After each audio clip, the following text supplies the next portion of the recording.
ఉంటాయండి? ఎప్పుడైనా చూసారా మీరు? అసలు దేవుని యొక్క కన్నులు అంటండి, ఆ యొక్క కన్నులు దయగల కన్నులంట, జాలి చూపించే కన్నులంట, కనికరము చూపించే కన్నులంట. దేవునికి స్తోత్రం. దేవుని కన్నులు ఎలా అంటండి? జాలిగల కన్నులు. చాలా జాలిగా. కొంతమంది కళ్ళు చూస్తే మనం ఏమంటాం చూసారా? ఆ కళ్ళు చూస్తే చాలండి బాబోయ్, ఏంటంటే చాలా జాలిగా కనిపిస్తాయి, చాలా కనికరంగా జాలిగా అనిపిస్తాయి మనకి అని చెప్పేసి చాలా జాలేస్తుంది వారి యొక్క కళ్ళు చూస్తే అనేసి చాలా సందర్భాలు అనుకుంటూ ఉంటాం. దేవుని యొక్క కన్నులు అంటండి జాలిగల కన్నులు, కనికరము గల కన్నులు, దయగల కన్నులు. ఎందుకని అంటే ఒక మాట ఉంటుంది దేవుని వాక్యంలో, దేవుడు రోగులను కనికరించెను అని ఉంటుంది. దేవునికి స్తోత్ర. దేవుడు ఏం చేశాడంటే రోగులను కనికరించాడు. ఈ రోజున స్వస్థత లేని వారిని, అనారోగ్యంగా ఉన్నవారిని, సమస్తమైన పాపములతో నిండి ఉన్నవారిని దేవుడు తన కరికన పూర్ణుడు గనుక, దయా హృదయుడు గనుక కనికరిస్తూ ఉన్నాడు. కాబట్టి ఈరోజు కేవలము కూడా ఆయన చూపించే జాలి వల్ల, ఆయన చూపించే దయ వల్ల, ఆయన చూపించే కనికరం వల్ల మాత్రమే ఈరోజు మనందరం బ్రతుకుచున్నాం. దేవునికి స్తోత్రం, దేవునికి స్తోత్రం. కేవలము దేవుని యొక్క కనికరం మన పట్ల, మన కుటుంబాల పట్ల ఉండబట్టి మాత్రమే ఈరోజు ఇలా జీవిస్తూ ఉన్నాము. కనుక ఈ రోజున ఆ యొక్క దేవుని నమ్ముచున్న మనము అటువంటి కళ్ళు కలిగి మనం జీవించాలంట. అంటే దయ, జాలి, కనికరము అనేది ఖచ్చితంగా కూడా ప్రతి ఒక్కరిలో కూడా ఉండాలి అని దేవుని వాక్యం సెలవిస్తూ ఉంది.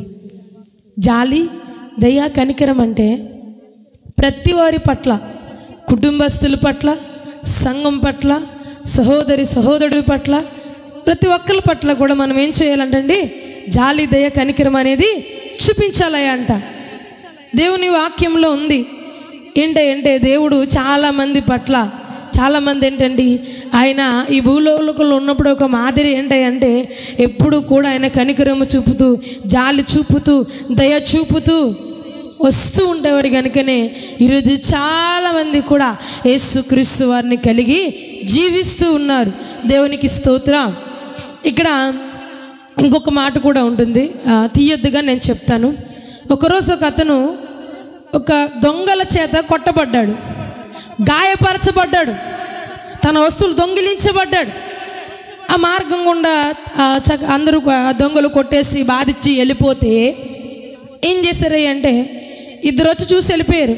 ఇక్కడ మూడో వ్యక్తి వచ్చి అతన్ని ఏం చేశారని నూనె రాసి ద్రాక్షరసం పూసి పూటకుళ్ళ ఆమెకి ఆ దొంగల చేత గాయపడ్డ అతన్ని అప్పగించి ఆయన ఆ పూటకుళ్ళ ఆమెకి 2 కాసులు ఇచ్చి ఏం చేశారయ్య అంటే చక్కగా ఆయన్ని బాగుపరచడం జరిగింది. దేవునికి స్తోత్రం, దేవునికి స్తోత్రం. తెలుసు కదండి ఈ మాట, మనందరికీ కూడా తెలుసు. అయితే ఆ దొంగల చేత కొట్టబడ్డవారు ఎవరికి సాదృశ్యమై ఉన్నారంటే మన చేత. ఏంటయ్యా అంటే అది పాపములోని నలిగిపోతూ గాయపడి ఉన్న మన ప్రతి ఒక్కరి బ్రతుకుల్లో ఒక మంచి సమరయుల్లాగా దేవుడు ఒక మంచిగా మన దగ్గరికి వచ్చి ఏం చేశాడంటే మనల్ని సంఘం అనే పూటకుళ్ళకి అప్పచెప్పాడు దేవుడు. దేవునికి స్తోత్రం, దేవునికి స్తోత్రం. నూనె రాచి అంటే ఏంటంటే నేను తన రక్తం ద్వారా మనందరినీ కడిగి, ద్రాక్షరసమైన రక్తం ద్వారా మనందరినీ కూడా శుద్ధిపరిచి సంఘం అనే పూటకోళ్ళ దగ్గరగా నిన్ను దేవుడు చేర్చాడు. ఈ సంఘములో దేవుడు ఇచ్చింది ఏంటంటే ఒక పూటకోళ్ళు ఎవరో కాదండి మేమే. దానికి 2 కాసులు ఇచ్చారని చెప్పాం కదా. ఆ 2 కాసులు ఏంటో తెలుసండి? కొత్త నిబంధన, పాత నిబంధన. దేవునికి స్తోత్రం. ఏంటంటే అది కొత్త నిబంధన, పాత నిబంధన. దేవుడు ఆ యొక్క ఉపమానం చెబుతూ కూడా ఇక్కడ మనకు సాదృశ్యంగా దేవుడు మార్చాడు. ఎలా అంటే ఈ 2 ద్వారా, ఈ కొత్త నిబంధన ద్వారా, పాత నిబంధన ద్వారా నువ్వేమవ్వాలంటే పోషించబడాలి. దేవునికి స్తోత్రం. ఇది ఏ ఆహారం అంటే ఆత్మీయ ఆహారం. ఎలా అయితే మనము 3 పూట్లు కూడా శరీర ఆహారం ఎలా అయితే తీసుకుంటామో కూడా ఆధ్యాత్మికంగా ఈ జీవాహారము, ఈ ఆత్మీయ ఆహారం అనేది నువ్వు ఖచ్చితంగా కూడా తీసుకోవాలి. దేవునికి స్తోత్రం, దేవునికి స్తోత్రం. కనుక దేవుడు ఆయన కనికరము చొప్పున, ఆయన కృప చొప్పున, ఆయన చాలి చొప్పున మనందరినీ దేవుడు ఏం చేస్తూ ఉన్నాడయ్యా అంటే ఖచ్చితంగా కూడా అలా మనందరినీ కూడా నడిపిస్తూ వస్తూ ఉన్నాడు. కాబట్టి ఆ విధంగానే ఎదుటివారి పట్ల, కుటుంబం పట్ల మనం ఏం చేయాలి అంటే ఒక జాలి కలిగి, కనికరము కలిగి, దయ కలిగి కొన్ని సందర్భాల్లో మనం నడుచుకున్నట్లయితే గనక దేవుడు ఖచ్చితంగా కూడా మనం దీవిస్తాడు. దేవునికి స్తోత్రం, దేవునికి స్తోత్రం. పావురం కళ్ళు ఉంటాయి కదండి, ఆ కళ్ళంట ఎప్పుడు కూడా కళ్ళలో నీరు ఉంటూనే ఉంటుందంట. ఎప్పుడైనా గమనించలేదు? పావురం చూస్తారమ్మా ఎవరైనా? ఒకసారి చేతులు ఎత్తండి. పావురం నేను చూస్తానండి అన్నవాళ్ళు చూస్తాం, కానీ అంత కళ్ళు పరిసరన పెట్టి అంత ఖాళీ ఎవరికి కూడా లేదు. దేవునికి స్తోత్రం. ఆ పావురం కళ్ళలోనంటండి ఎప్పుడు కూడా వాటర్ ఉంటూనే ఉంటుందంటండి, కళ్ళంట నీళ్ళు ఉంటూనే ఉంటాయంట. ఎందుకని అని అంటే మనం కూడా ఎందుకు ఆ మాట దేవుడు చెప్పాడంటే ఒక పావురం అని, లేదంటే ఒక గువ్వ కన్ను అని ఇలా ఉండాలి అని చెప్పేసి ఎందుకంటే ఎప్పుడు కళ్ళంట నీళ్ళు. అలాగే మన కళ్ళల్లో కూడా ఎప్పుడంటే దేవుని సన్నిధిలో నువ్వు మోకరించిన మొదలు నువ్వు కన్నీటి ప్రార్థన చేయాలంట. దేవునికి స్తోత్రం, దేవునికి స్తోత్రం. మనం కన్నీటి ప్రార్థన ఎప్పుడైతే చేస్తామో దేవుడు ఏం చేస్తాడు అంటే నువ్వు ఏదైతే కన్నీరు కారుస్తావో నీ ప్రతి కన్నీటికి కూడా దేవుడు ఏం చేస్తాడు అంటే తెలుసండి, ఒక ప్రతిఫలము కలుగ చేస్తాడు. హెబ్రీయులకు రాసిన పత్రిక 5వ అధ్యాయం 7వ వచనంలో ఒక మాట ఉంటుంది. హెబ్రీయులకు రాసిన పత్రిక 5వ అధ్యాయం 7వ వచనం చూడండి అందరూ కూడా. హెబ్రీయులకు రాసిన పత్రిక 5వ అధ్యాయం 7వ వచనం ఎట్లనగా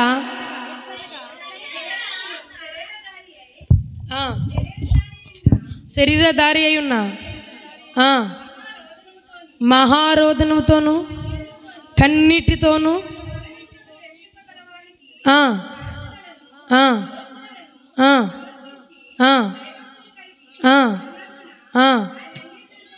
చాలండి. దేవునికి స్తోత్రం. ఎవరంటండి ఆయన? చెప్పాలి ఎవరు? యేసుక్రీస్తు వారు. దేవునికి స్తోత్రం. శరీరక దారి అయి ఉన్నప్పుడు దేవుడు ఏం చేశాడంటండి చెప్పాలి, మహారోదనతో. దేవునికి స్తోత్రం. అంటే ఎంతగా అంటే మహారోదన చేయాలంట మనం. అంటే ప్రార్థన అనేసరికి మనం మోకరిస్తే, నువ్వు ప్రార్థన మొదలు పెడితే ఏం చేయాలంటే తెలుసండి, కన్నీటి ప్రార్థన చేయాలని దేవుని దగ్గర. ఒక్కొక్కసారి మన బాధల నిమిత్తమే, మన వేదన నిమిత్తమే మనుషుల దగ్గర చాలా కన్నీరు కారుస్తూ ఉంటాము. కానీ దేవుని దగ్గర గనక మన కన్నీరు కారిస్తే గనక దానికి గొప్ప ప్రతిఫలాన్ని దేవుడు కలుగజేస్తాడు. దేవునికి స్తోత్రం, దేవునికి స్తోత్రం. దేవుని దగ్గర నువ్వు ఎంతైతే కన్నీటి ప్రార్థన చేస్తామో అంతగా గొప్ప ఫలితాన్ని దేవుడు అనుగ్రహిస్తాడంటండి. ప్రార్థన అంటండి మనల్ని పాపం చేయనివ్వదు, పాపము ప్రార్థన చేయనివ్వదంట. దేవునికి స్తోత్రం. ప్రార్థన ఏం చేస్తుందంటండి? పాపం మనల్ని చేయనివ్వదు. అదే పాపము ప్రార్థన చేయనిస్తుందా? చేయనివ్వదు. ప్రార్థన శక్తి కలిగి జీవించాలి. అంటే ఎక్కువగా మన కుటుంబాల్లో ఒక మందిరానికి వచ్చినప్పుడే కాదు, ఇంటికాడ మన కుటుంబం కోసమే, మన బిడ్డల కోసమే, మన భర్త కోసమే, మన సంఘం కోసమే ఏదన్నా ప్రార్థన అంశం చెప్పినప్పుడు ప్రార్థన నిమిత్తమే ఇంటికాడ అసలు నిజంగా ఎంతమంది ప్రార్థన చేస్తున్నారు? ఒకసారి మీ చేతులు చూపించండి నాకు. ఇంటికాడ నేను ప్రార్థన చేస్తానండి మోకరించి. ఎంతమంది ప్రార్థన చేస్తారండి ఇంటికాడ? దేవునికి స్తోత్రం. ఎప్పుడు కూడా మనం ఇంటికాడ కూడా ఏం చేయాలంటండి? ప్రార్థన చేయాలంట. ఒక మందిరంలోనే కాదు, నీ ఇంటిలో కూడా నువ్వు రోదన చేస్తూ నువ్వు ప్రార్థన చేయాలి. మీకు ఒక మాట చెప్తాను, ఒక సాక్ష్యం చెప్తానండి. ఏంటంటే మా అమ్మ మామూలుగా ఏంటంటే చర్చిలో ప్రార్థన అయినా సరే కొంచెం లేట్గా రావడం ఏంటి అన్ని ఇంటికాడ పనులు చూసుకుంటుంది. కానీ మా అమ్మ చేస్తే కన్నీటి ప్రార్థన చేస్తుంది. ఇదివరకు అయితే తెల్లరగట్లు చేసేది మా కోసం. ఈరోజు మేము ఈ స్థితిలో వాడబడుతున్నామంటే గల కారణం ఏంటంటే ఫస్ట్ నా తండ్రి, తర్వాత మా అమ్మ. దేవునికి స్తోత్రం. ఇప్పటికీ కూడా మీకు తెలియని విషయం ఏంటంటే మా అమ్మగారు వచ్చి వెళ్తుండారో ఏదో ఉన్నారని అనుకుంటాం కానండి, మీ అందరి కోసం మా అమ్మ ఇంట్లో అంగలారుస్తుంది. అది ఎవరికి తెలియదు అసలు. ఇంట్లో ఖచ్చితంగా అంగలారుస్తుంది, ఏడుస్తూ కన్నీటి ప్రార్థన చేస్తుంది. ప్రభువా మా సంఘం దీవించబడాలి, ప్రభువా మా సంఘం ఆశ్రదించబడాలి, వాళ్ళు ఏ అవసరతతో ఉన్నా కానీ అనేసి ప్రతి అంశం కూడా ఎవరు గుర్తుంటే మా అమ్మకి వాళ్ళ గురించి ఎత్తుపట్టి ప్రార్థన చేస్తుంది అనమాట. దేవునికి స్తోత్రం. ప్రత్యేకంగా మా కోసం ఈరోజు మేము బయటికి వెళ్ళినా, ఏ ప్రార్థనకి వెళ్ళినా మా అమ్మ వచ్చేంత వరకు కూడా ప్రార్థన చేసి వచ్చిన తర్వాత అమ్మ వచ్చావని అడుగుతుంది. నిజంగా అంటే అలా చేస్తుందని ఎవరు ఎక్స్పెక్ట్ చేయరు, ఎందుకంటే మా అమ్మ ఇంకెలా అని అనుకుంటాం. కానీ నిజంగా చెప్పాలంటే కన్నీటి ప్రార్థన చేస్తే ఆవిడ చేసిందంటే, మా అమ్మ చేసిన ప్రార్థన నేను కూడా చేయనేమో అనిపిస్తుంది. అలా మోకరించి ఆ ఇంట్లోనే ఆవిడకు వచ్చిరని ప్రార్థనే సంఘం కోసం అంగలారుస్తుంది. దేవునికి స్తోత్రం, దేవునికి స్తోత్రం. కన్నీటి ప్రార్థన అంటండి నీకున్న కలతలన్నీ తీరుస్తుందంట. దేవునికి స్తోత్రం, దేవునికి స్తోత్రం. ప్రతి కలత, ప్రతి ఇబ్బంది, ప్రతి ఇరుకు కూడా నిన్ను తీరుస్తుంది. నువ్వు కన్నీటి ప్రార్థన చేసినప్పుడు, నీ గృహములో, నీ మందిరంలో, నువ్వున్న స్థలంలో నువ్వు మోకరించినప్పుడు, లేకపోతే లేదు నీకు ఆరోగ్యం సహకరించలేదు, నువ్వు ప్రార్థన చేసినప్పుడు దేవుని దగ్గర నువ్వు కన్నీటితో అడిగితే గనక దేవుడు గొప్ప కార్యాన్ని నీ పట్ల చేస్తాడైనా. దేవునికి స్తోత్రం, దేవునికి స్తోత్రం. ప్రతి ఒక్కరు కూడా అటువంటి ప్రార్థన కలిగి ఉండాలి. మన బిడ్డల కోసమే, భర్త కోసమే, అందరి కోసం కూడా, ప్రతి ఒక్కరి కోసం కూడా మనం ప్రార్థన చేయాలి. ప్రతి ఒక్కరు కూడా ప్రార్థన కలిగి ఉండాలి. అసలు మనం ప్రార్థన అంటే ఒక 2 నిమిషాలు ఏదో ఆటోమేటిక్గా చేసి వెళ్ళిపోవడం కాదండి. అంటే నువ్వు చేసే 2 నిమిషాలు కూడా హృదయపూర్వకంగా చేయాలంటారు. దేవునికి స్తోత్రం. మనం చేసే 2 నిమిషాల ప్రార్థన కూడా ఎలా చేయాలండి? హృదయపూర్వకంగా దేవుని దగ్గరికి వెళ్ళే ప్రార్థన చేయాలి. మనం చాలామంది ప్రార్థన అంటేనే అసలు కళ్ళు మూయరు. చాలామంది నిద్రతో ప్రార్థన చేస్తారు, చాలామంది చాలా రకాలుగా ప్రార్థన చేస్తారు. నువ్వు ఏ రీతిగా ప్రార్థన చేసినా, నీకు వచ్చిరని ప్రార్థన చేసినా సరే, నీ హృదయపూర్వకంగా ప్రార్థన చేయి. దేవుని నీ 2 నిమిషాలు చేసినా సరే అది దేవుని చెంతగా ఆకాశాన్ని తాకే విధంగా నువ్వు ప్రార్థన చేయి. గొప్ప ఫలితాలను చూస్తావు. ప్రార్థన మన పరిస్థితిని మారుస్తుందని అందరికీ తెలుసండి. ఆనాడు దేవుడు ససరిడిగా ఈ లోకంలో ఉన్నప్పుడు మహారోదనతో ప్రార్థన చేశాడంటండి ఆయన. దేవునికి స్తోత్రం, దేవునికి స్తోత్రం. అలాంటి ప్రార్థన ప్రతి కుటుంబాల్లో ఉండాలి, ప్రతి క్రైస్తవుడి దగ్గర ఉండాలి. అలాంటి ప్రార్థన ఏదో ఎక్కడికో వెళ్ళే ముందు చక్కగా చిన్న ప్రార్థన క్యాలెండర్ దగ్గరకో లేకపోతే ఏదో బైబిల్ ఉన్న చోటకో వెళ్ళిపోయి ఒక చిన్న ఫ్లయింగ్ కిస్ ఇచ్చేస్తే అది ప్రార్థన అయిపోదు. దేవునికి స్తోత్రం. ఏదో నుంచుని ఏదో చిన్న ఏదో బాగోదులే, మళ్ళీ అమ్మ తిడుతుంది, లేదా నాన్న తిడతాడు, లేకపోతే మళ్ళీ చెయ్యకపోతే మళ్ళీ ఏదో అంటారని చెప్పేసి కాదు. వాడుగా వేడుగా ఎంత మాత్రము చేసుకోనవద్దు. చేసుకుని వెళ్ళాలని అమ్మ చెప్పిందని, నాన్న చెప్పిందని, లేకపోతే మా భార్య చెప్పిందని, భర్త చెప్పాడని కాదు. నీకంతటి నువ్వేనో ప్రార్థన చేయాలి. దేవునికి స్తోత్రం. అలా ఎప్పుడైతే చేస్తావో దేవుడు నిన్ను గొప్పగా ఆశీర్వదిస్తాడు. అసలు దేవుడు సంఘాన్ని ఎలా చూడాలనుకుంటున్నాడు? పరమగీతం గ్రంథము 7వ అధ్యాయం 4వ వచనం. పరమగీతం గ్రంథము 7వ అధ్యాయము, ఒకసారి నేను కూడా తీస్తానండి. పరమగీతం గ్రంథం 7వ అధ్యాయము 4వ వచనం.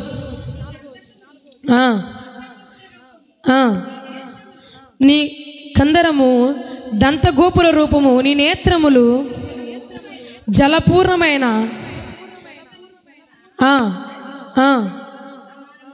చాలండి. దేవునికి స్తోత్రం, దేవునికి స్తోత్రం.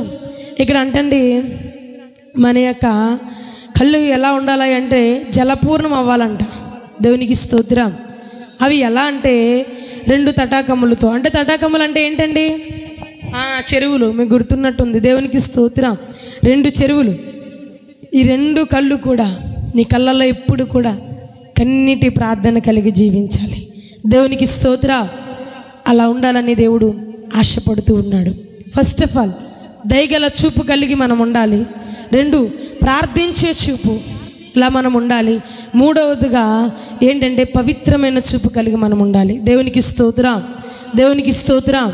ఎలా అంటండి? పవిత్రమైన చూపు కలిగి మనము జీవించాలి అంట. పేతురు రాసిన మొదటి పత్రిక పరమగీతంలోనే 5వ అధ్యాయం 12వ వచనం ఒక్కసారి చదవండి. ముందు మన మూల వాక్యం ఒకసారి చదవండి.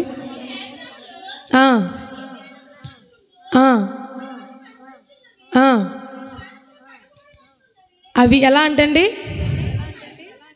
ఇంతకీ దేనిని గురించి ఆయన వివరిస్తున్నారు? కేవలము దేవుని యొక్క కళ్ళు గురించి వివరిస్తూ ఉన్నారు. దేవునికి స్తోత్రం. ఆ నేత్రాలు ఎలా ఉన్నాయంటండి? పాలతో కడగబడిన ఉన్నాయంట.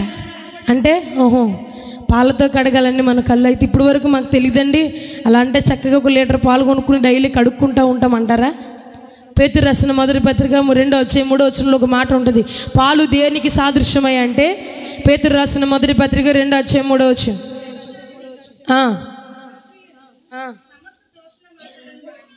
పేతురు రాసిన మొదటి పత్రిక 2:3.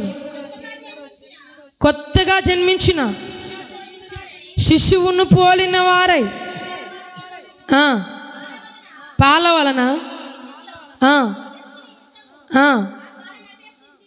చాలండి. దేవునికి స్తోత్రం. పాలు దేనికి సాదృశ్యం అంటండి? చెప్పాలి. దేవుని వాక్యమునకు సాదృశ్యం. దేవునికి స్తోత్రం, దేవునికి స్తోత్రం.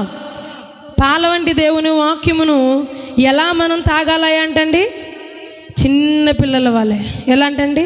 పసిపిల్లలు. ఎలా అంటే ఇప్పుడు వెంటనే పుట్టిన పిల్లలు ఉంటారు, వాళ్ళు ఎలా తీసుకుంటారు అంటే కొంచెం తాగుతారు, మళ్ళీ ఒక గంట పడుకున్నారనేసరికి మళ్ళీ లెగిస్తారు, మళ్ళీ పాల కోసం ఏడుస్తారు, మళ్ళీ కొంచెం తాగిన తర్వాత పడుకుని మళ్ళీ లెగిసి పాల కోసం ఏడుస్తారు. అంటే పసి పిల్లలు ఎలా అయితే పాల కోసం అంగలారుస్తారో దేవుని వాక్యం పట్ల నీ పట్ల కూడా ఎప్పుడు కూడా నీ నేత్రాలను ఏం చేయాలంటే తెలుసండి? పాలతో కడుక్కోవాలంట. అనగా దేవుని వాక్యముతో ఏం చేయాలంటే కడుక్కోవాలంటండి. దేవునికి స్తోత్రం, దేవునికి స్తోత్రం. నీ కన్ను చెడిపోతే నీ దేహం అంతా చెడిపోతుందంట. అది చెడిపోకుండా ఉండాలి అంటే నీ జీవితంలో, నా జీవితంలో దేవుని వాక్యానుసారంగా మన కళ్ళు కడుక్కోవాలని దేవుని వాక్యం సెలవిస్తూ ఉంది. దేవునికి స్తోత్రం. పాల వంటిది జుంటె తేనె వంటిది నా జివ్వకు మధురమైనది. పాల వంటిది జుంటె తేనె వంటిది నా జివ్వకు మధురమైనది. మేలిమి బంగారు కన్న తీయనైనది, మేలిమి బంగారు కన్న రత్నరాసుల కన్న కోరదగినది, రత్నరాసుల కన్న కోరదగినది. నీ వాక్యమే నన్ను బ్రతికించెను, బాధలలో నెమ్మదిని ఇచ్చెను. చాలండి. దేవునికి స్తోత్రం. గట్టిగా చెప్పాలి. దేవునికి స్తోత్రం. రెండు చేతులు పైకెత్తి గట్టిగా చెప్పాలి. దేవునికి స్తోత్రం, దేవునికి స్తోత్రం. పాల వంటి వాక్యముతో ఎప్పుడు కూడా మనం ఏం చేసుకోవాలంటండి? శుద్ధి చేసుకోవాలంట.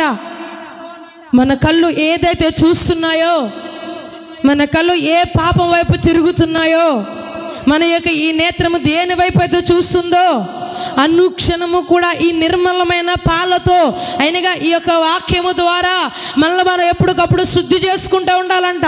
ఎప్పుడు పసిడిగా ఉండాలంట. అంటే పసిపిల్లలు ఎలా అయితే అలా ఉంటారో మనం ఉండాలి. మనం ఏం చేస్తామంటే ముదిరిపోయాం మనం.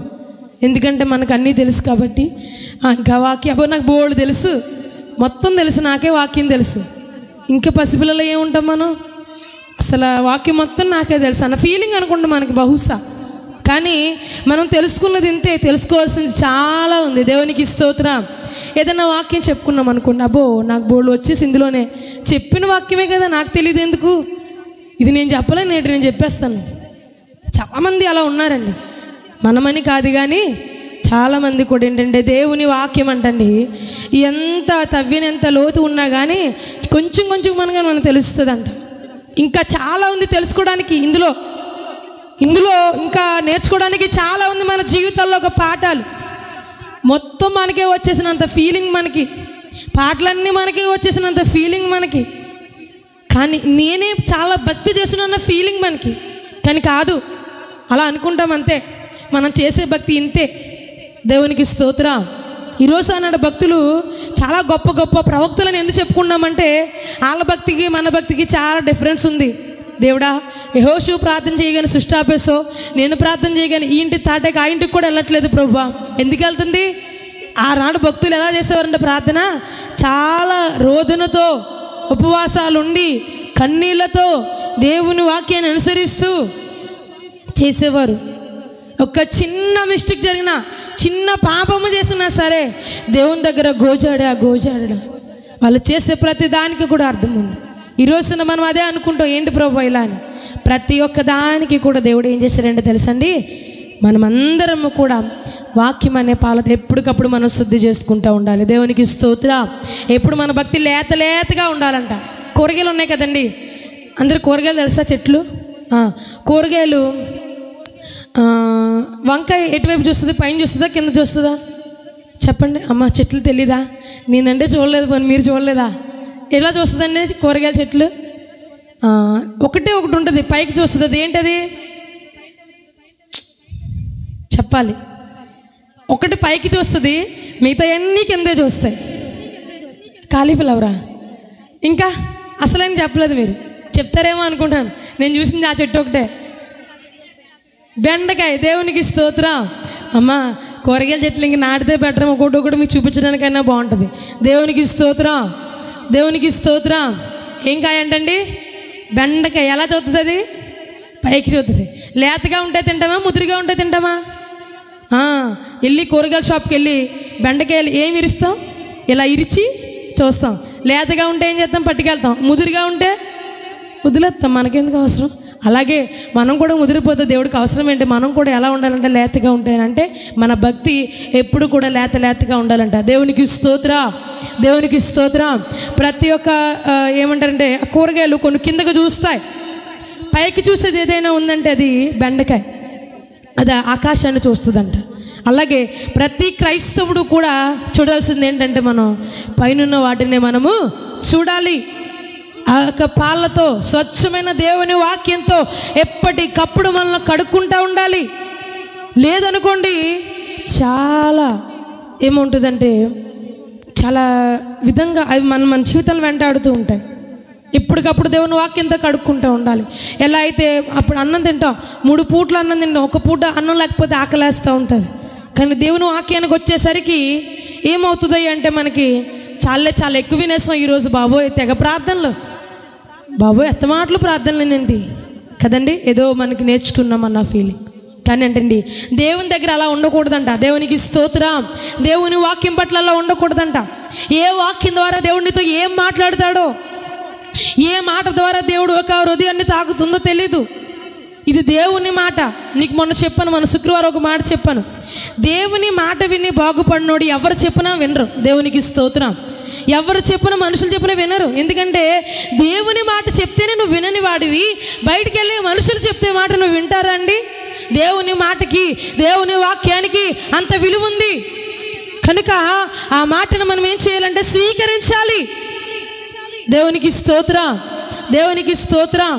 ఎందుకని అంటే మాటలు, బయట మాటలు విని దేవుని మాటలు దూరం అయిపోతున్నాం. ఇదివరకు మేము చాలా దర్శనాలు చూసేవాళ్ళమండి.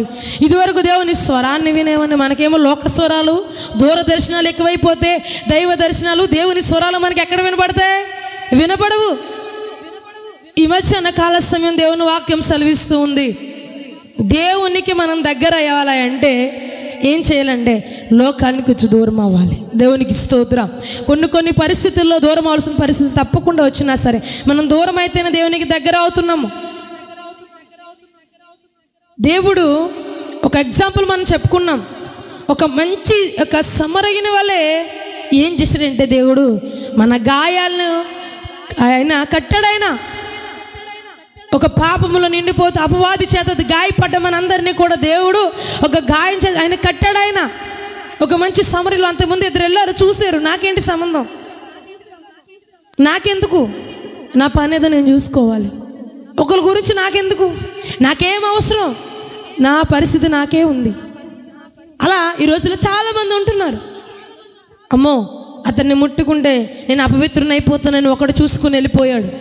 కానీ దేవుడు ఒక మంచి సమరిన వలె గాయాలు కట్టాడైనా.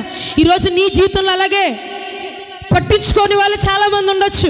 నీ బంధువులైనా, నీ మిత్రులైనా, నీ శ్రేయభాషలైనా, ఆఖరికి ఎవరైనా సరే నిన్ను పట్టించుకోకపోతే నిన్నుగా పట్టించుకునేవాడు ఒకడు ఉన్నాడు. ఆయన మంచి సమరయులు లాంటి మంచి యేసయ్య. దేవునికి స్తోత్రం, దేవునికి స్తోత్రం.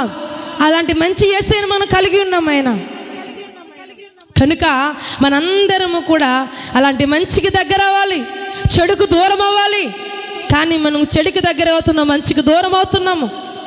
ఈ మధ్యాహ్న కాల సమయం దేవుని వాక్యం సెలవిస్తుంది. వాక్యం ద్వారా మన యొక్క కళను కడుక్కోవాలి. ఈ దేహం అంతా చెడిపోతుంది. ఇది చెడిపోతే అది చెడిపోకుండా ఏ విధంగా ఏం చూస్తున్నావు నువ్వు? ఏ విధంగా నువ్వు ఏ వైపు చూస్తున్నావు, ఎలా చూస్తున్నావు ఒకసారి ఆలోచన చేయండి. దేవుని వాక్యం సెలవిస్తూ ఉంది.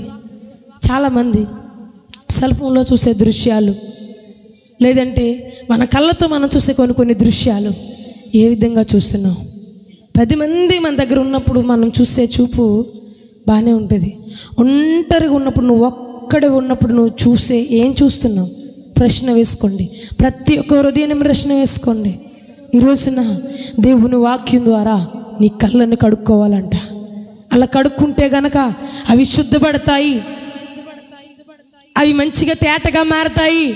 దేవుని కళ్ళు వలె ఉంటాయంటే సంఘంలో ప్రతి ఒక్కరు కూడా, ప్రతి క్రైస్తవుడు కూడా ఈ వాక్యం ద్వారా కడుక్కోవాలనే దేవుడు ఆశపడుతూ ఉన్నాడు. లాస్ట్ పాయింట్ నేను చెప్పేసి నా వాక్యాన్ని ముగిస్తాను. పరమగీతం గ్రంథంలోని 5వ అధ్యాయం 12వ వచనం మొదటి నుంచి ఒకసారి చదువుకుంటారండి.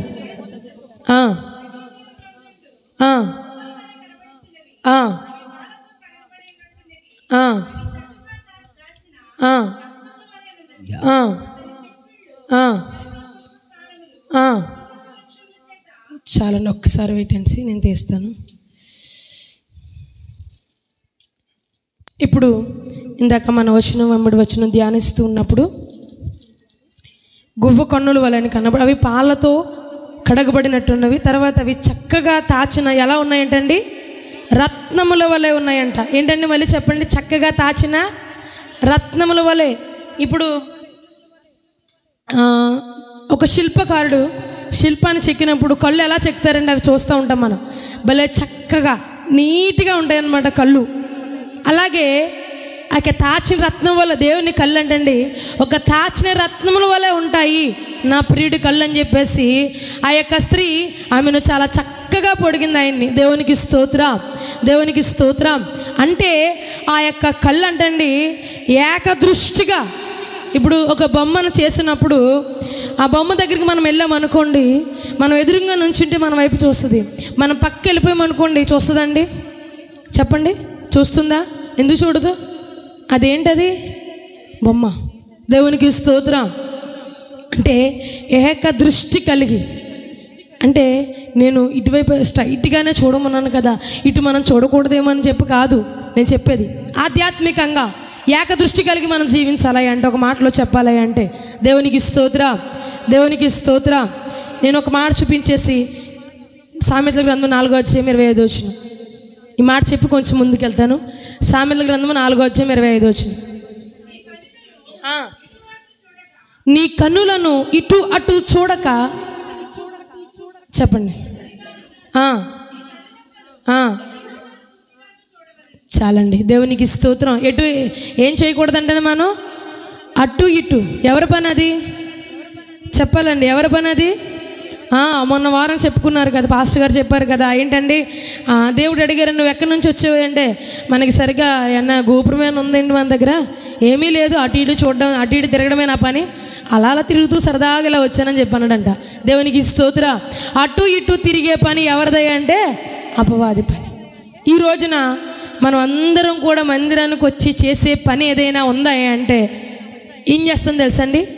అటు ఇటు కూడా ఏం చేస్తాం? అత్తమాటలు చూస్తూనే ఉంటారు. దేవునికి స్తోత్రం.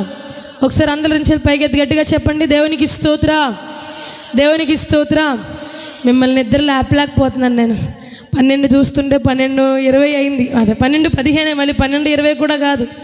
ఈ సమయానికి శుభ్రంగా తల్లంటుకుని, ఆదివారం వస్తే తల్లంటుకుని వచ్చి ఫ్యాన్ గాలి కింద చల్లగా ఉందేమో, కొంచెం హీట్గా ఉందనుకో, ఉడుకొస్తా ఇసురుకుంటాయని ఉందిరేమో, కొంచెం చల్లగా ఉందేమో, మిమ్మల్ని నేను లేపలేక సరిపోతుంది. ఒకవేళ గట్టిగా లేపితే ఏమని అంటారని భయం. దేవునికి స్తోత్రం. ఒకసారి అందరు నిద్రపోతున్న వాళ్ళు గట్టిగా చెప్పండి, దేవునికి స్తోత్రం. ముందు చెప్పేస్తున్నారు, వాళ్ళు ఒప్పేసుకుంటారు. అది మెయిన్ పాయింట్ ఏంటంటే, ఇప్పుడు అందరు కలిసి చెప్పండి, దేవునికి స్తోత్రం, దేవునికి స్తోత్రం. నిద్రను అన్న వాళ్ళు చెప్పండి, దేవునికి స్తోత్రం. వాళ్ళు నిద్రపోతామని చెప్పేస్తున్నారు, ఈజీగా చెప్పేస్తున్నారు. నాకు మేము నిద్రపోతాను వాళ్ళు ఇన్నిసార్లు హల్లెలూయా అని ఏం చెప్పొద్దు, ఎందుకంటే మేము నిద్రపోతాము. గుళ్ళో పడుకుంటే దేవుని ఒళ్ళో పడుకున్నట్టుంది మాకు అందండి. దేవునికి స్తోత్రం. మాట చెప్పనా మీకు? ఒకరోజు ఒక ముసలావిడ ఉందంటండి. ముసలావిడ అంటండి పాస్టర్ గారి దగ్గరికి వచ్చి, అమ్మ సాక్ష్యాలు చెప్పే సమయం అన్నారంట. వెంటనే మై కట్టుకుని సాక్ష్యం చెప్తుందంట ఆవిడ. చెప్తే అందరికీ వందనాలండి, పాస్టర్ గారికి చాలా వందనాలు. ఎందుకంటే నిజంగా నాకు గత 5 ఏళ్ళుగా నిద్ర పడతలేదు. ఎన్ని ఏళ్ళుగా అంటండి? 5 ఏళ్ళుగా నిద్ర పడతలేదంట. పగలేటి రాత్రిలేటి మత్తు ట్యాబ్లెట్లు, స్లీపింగ్ ట్యాబ్లెట్లు వేసినా కానీ నిద్ర పడతలేదండి. మరి వచ్చి పాస్టర్ గారి దగ్గర ప్రార్థన చేయించుకున్నాను. నిద్రే అండి, పగలండి రాత్రి నిద్రే పడుతుందండి అని చెప్పేసి సాక్ష్యం చెప్పారంట. అంతా అయిపోయాక ముసలాడు దగ్గరికి వెళ్ళి, ఎలా పడుతుందమ్మా నీకు కొంచెం చెప్పవా? నేను ప్రార్థన చేస్తే నీకు నిద్ర రావడం ఏంటమ్మా?